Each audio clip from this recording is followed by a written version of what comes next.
English कैसे सीखें YouTube channel में आपका स्वागत है। इस क्लास में हम इस स्टोरी के एक एक वर्ड के उच्चारण को लिखकर इसे ट्रांसलेट करेंगे और इसकी वर्ड मीनिंग भी आपको लिखकर बताएंगे, जिससे आपको इंग्लिश पढ़ने के साथ साथ उसकी मीनिंग भी निकालना आए और आपको इंग्लिश पढ़ना, लिखना, बोलना और समझना आने लगे। जिन लोगों को लगता है कि मैं बहुत तेज़ पढ़ा देता हूँ, उन लोगों के लिए भी ये वीडियो है, क्योंकि मैं इसमें उच्चारण को लिखूँगा जिससे आप आसानी से पढ़ पाएंगे और समझ पाएंगे। इसी के साथ आप कर दीजिए इस वीडियो को लाइक और मैं करता हूँ शुरू। Hunting and dowry. Hunting and dowry. शिकार और दहेज। हंटिंग का मतलब होता है शिकार, एंड और डावरी दहेज। Akbar had a passion. Akbar का शौक था फॉर हंटिंग, शिकार का। अकबर को शिकार का शौक था।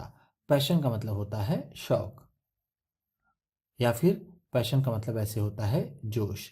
जो आपको जोश से भर दे, यानी जो आपका शौक हो, उसे इंग्लिश में पैशन कहते हैं। हंटिंग का मतलब होता है शिकार। वन डे, एक दिन, Akbar was on his hunting trip. Akbar अपने शिकार के ट्रिप पर थे। हंटिंग का मतलब है शिकार के, ट्रिप का मतलब छोटी यात्रा, यानी वो शिकार करने के लिए गए हुए थे। वेन, तभी, ही हर्ड, उन्होंने सुना या फिर उन्हें सुनाई दिया। टू आउल्स, दो उल्लू, क्वेरलिंग, लड़ते हुए, उन्हें दो उल्लू लड़ते हुए सुनाई दिए। वेरी फियर्सली, बहुत ही भयंकर रूप से। फियर्सली का मतलब है भयंकर रूप से। क्वेरलिंग, झगड़ा करते हुए या फिर लड़ते हुए। आउल का मतलब होता है उल्लू। अकबर आस्क्ड बीरबल, अकबर ने बीरबल से पूछा। Birbal, Birbal, what are these owls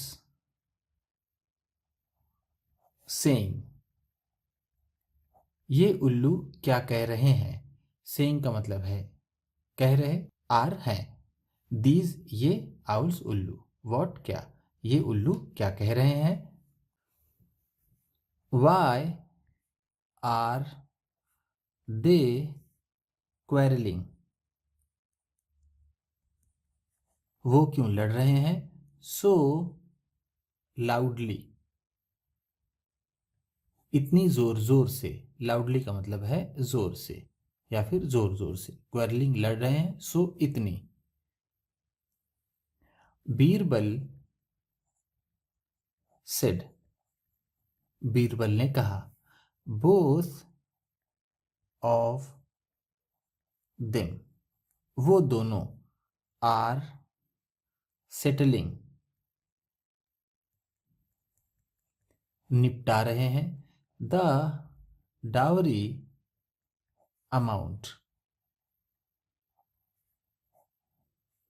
दहेज की रकम को। अमाउंट का मतलब है रकम, डावरी दहेज की, वो दहेज की रकम को निपटा रहे हैं।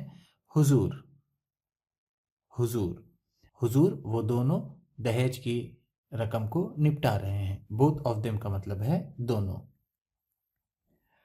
द फर्स्ट वन, पहला वाला। Who is the grooms father, जो दूल्हे का पिता है। ग्रूम का मतलब होता है दूल्हा, फादर पिता। इज सेइंग, कह रहा है। दैट, कि, ही वॉन्ट्स, वह चाहता है। टू टेक, लेना। 40 jungles, 40 jungle in the dowry, दहेज में। जो पहला वाला है, दूल्हे का पिता है, वो कह रहा है कि वो दहेज में 40 जंगल लेना चाहता है। With no animals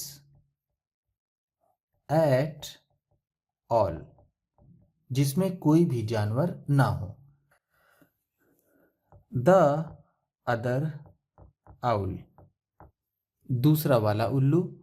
who is the brides father, जो दुल्हन का पिता है।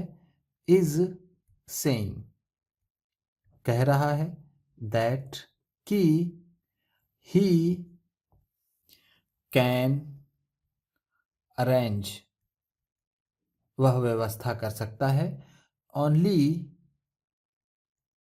20 जंगल्स, सिर्फ 20 जंगलों का। एट द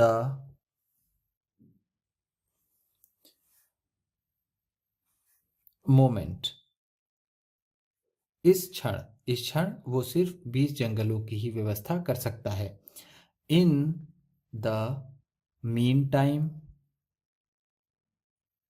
इसी दौरान। मीन टाइम का मतलब है दौरान। इन द मीन टाइम है तो इसी दौरान। वन आउल, एक उल्लू। हुटेड, हुटिंग की, यानी उसने उल्लू की आवाज में बोला।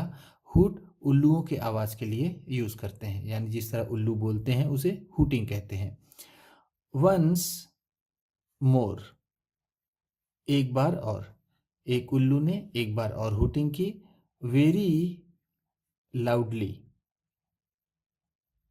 बहुत जोर से। बहुत जोर से एक उल्लू ने फिर से हुटिंग की। अकबर आस्क्ड, अकबर ने पूछा। बीरबल, बीरबल से अकबर ने पूछा।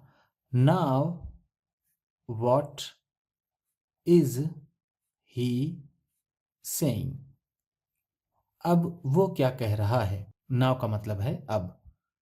व्हाट ही इज सेइंग, वह क्या कह रहा है। बीरबल सेड, बीरबल ने कहा। नाउ, अब।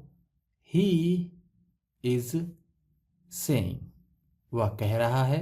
दैट, कि इफ यू वेट, अगर तुम इंतजार करो। फॉर 6 months, 6 महीनों के लिए, अगर तुम 6 महीने इंतजार करो। मोर, और अगर तुम 6 महीने और इंतजार करो। आई कैन गिव यू, मैं तुम्हें दे सकता हूं। 40 जंगल्स, 40 जंगल। विदाउट एनिमल्स, बिना जानवरों के। अगर तुम 6 महीने और इंतजार करो तो मैं तुम्हें बिना जानवरों के 40 जंगल दे सकता हूं। अकबर अंडरस्टूड, अकबर समझ गए। What Birbal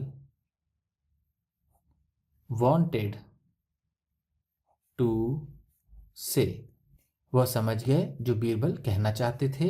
he should not kill, उन्हें नहीं मारना चाहिए। एनिमल्स, जानवरों को, उन्हें जानवरों को नहीं मारना चाहिए। सो, इस तरह। ही गेव अप, उन्होंने छोड़ दिया। हंटिंग ऑल टुगेदर, शिकार पूरी तरह से। इस तरह उन्होंने शिकार पूरी तरह से छोड़ दिया। ऑल टुगेदर का मतलब है पूरी तरह से, पूरी तरह से। गेव अप, छोड़ दिया, छोड़ दिया। गिव अप का सेकेंड फॉर्म है। गिव अप का मतलब होता है छोड़ना या फिर हारना या फिर त्याग करना। लेकिन यहाँ पर सबसे सही मीनिंग छोड़ देने की होगी। इस तरह उन्होंने शिकार पूरी तरह से छोड़ दिया। उम्मीद करता हूँ इस क्लास में बताई गई वर्ड मीनिंग्स और सेंटेंसेस आपको अच्छे लगे होंगे। कौन सा वर्ड आपको सबसे अच्छा लगा इसे कमेंट बॉक्स में ज़रूर बताइएगा। इसी तरह की वीडियोस के साथ साथ ढेर सारी रीडिंग की, ट्रांसलेशन की और बहुत सी इंग्लिश सीखने वाली वीडियोस पाने के लिए चैनल को सब्सक्राइब कीजिए और ये वीडियो किसी न किसी अपने एक दोस्त को, मित्र को, परिवार वाले को शेयर भी ज़रूर कर दीजिएगा। तो चलिए मिलते हैं फिर अगली वीडियो में।